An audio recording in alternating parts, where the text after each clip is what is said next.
এই রকম জায়গায় আমরা গোবর ফেলেছি এখানে কেঁচো সার তৈরি করার জন্য। এই হচ্ছে গোবর, আর আমরা এই কেঁচো এতে ছেড়ে দিচ্ছি।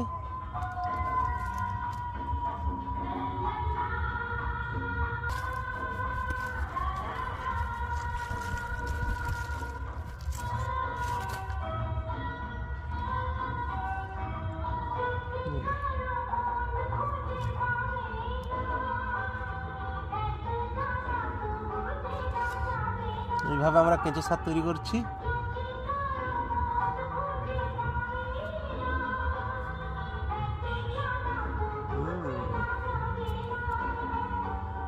বয়স্ক কেঁচো আর কি, এগুলো এরা ডিম পাড়বে,